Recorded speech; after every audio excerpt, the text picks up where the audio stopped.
If the zeros of the polynomial x square plus px plus q are double in value to the zeros of the polynomial 2x square minus 5x minus 3, then find the value of p and q. तो अपने पास एक polynomial है जिसके zeros क्या हैं, double हैं, और किससे डबल हैं, ये जो सेकंड पॉलिनोमियल है इसके जीरोज से। तो मान लेते हैं कि इसके जो जीरोज हैं अल्फ़ा और बीटा हैं। Let alpha and beta are the zeros of 2x square minus 5x minus 3। तो एक तो अपने पास हो गया 2x square minus 5x minus 3। तो इस पॉलिनोमियल के जीरोज हमने मान लिए अल्फ़ा और बीटा। अब जो सेकंड अपने पास पॉलिनोमियल है अकॉर्डिंग टू क्वेश्चन, जो अपने पास X square plus P X plus Q है, इसके जो जीरोज होंगे वो क्या होंगे, इसकी वैल्यू से डबल होंगे। यानी ये अल्फ़ा है तो इसका डबल 2 अल्फ़ा, और ये बीटा है तो इसका कितना हो जाएगा 2 बीटा। तो इस तरीके से हम लोग यहाँ तक सॉल्व कर लेंगे। उसके बाद हमें पता है कि अल्फ़ा प्लस बीटा जीरोज का जो सम है और जो प्रोडक्ट है वो आसानी से निकाल सकते हैं। तो यहाँ से हम लोग फाइंड कर लेते हैं अल्फ़ा प्लस बीटा, इसके जीरोज का सम क्या होगा। तो ये होता है माइनस बी अपॉन ए, माइनस बी अपॉन ए।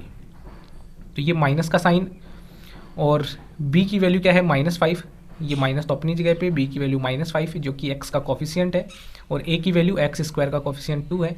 तो इस तरीके से अल्फ़ा प्लस बीटा की वैल्यू अपने पास कितनी आ गई 5/2। तो ये अपनी फर्स्ट इक्वेशन बन गई। इसी तरीके से अल्फ़ा डॉट बीटा यानी जीरोज का प्रोडक्ट जो कि c/a होता है। c का मतलब हो गया कांस्टेंट टर्म जो कि -3 है, तो -3, a का मतलब x स्क्वायर का कोफिशिएंट जो कि 2 है। तो यहाँ से अपने पास आ जाएगा जीरोज का प्रोडक्ट यानी अल्फ़ा डॉट बीटा जो कि आ गया -3/2। ये अपनी सेकंड इक्वेशन हो गई। अब बात करें यहाँ पे, तो हमें यहाँ से जो जीरोज का सम है, इसके जीरोज 2 अल्फ़ा और 2 बीटा हैं, तो कन्फ्यूज़ नहीं होना।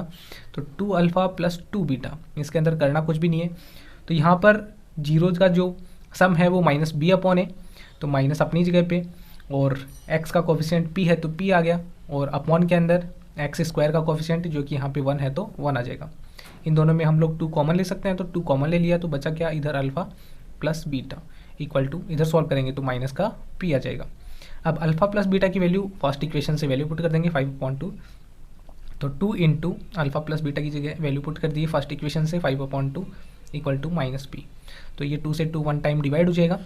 तो जो p की वैल्यू है यहाँ पे कितना बच गया अपने पास 5, और ये माइनस इधर ट्रांसपोज करेंगे तो माइनस इधर आ जाएगा, p इधर, यानी -1 है इसके साथ मल्टीप्लाई में तो वो इधर आ जाएगा, तो ये माइनस का 5 हो जाएगा। तो p की वैल्यू अपने पास आ गई -5। इसी तरीके से हम लोग बात कर लेते हैं q के लिए। तो जैसे कि हमें पता है इनका प्रोडक्ट क्या निकालेंगे, 2 अल्फ़ा डॉट 2 बीटा, यानी इन दोनों को मल्टीप्लाई करेंगे जो कि इक्वल होता है c/a के। तो यहाँ पे c का मतलब है q और a का मतलब 1 है, तो q ही आ जाएगा अपने पास। तो यहाँ पर इनको मल्टीप्लाई करेंगे तो ये आ जाएगा 4 alpha beta equal to q।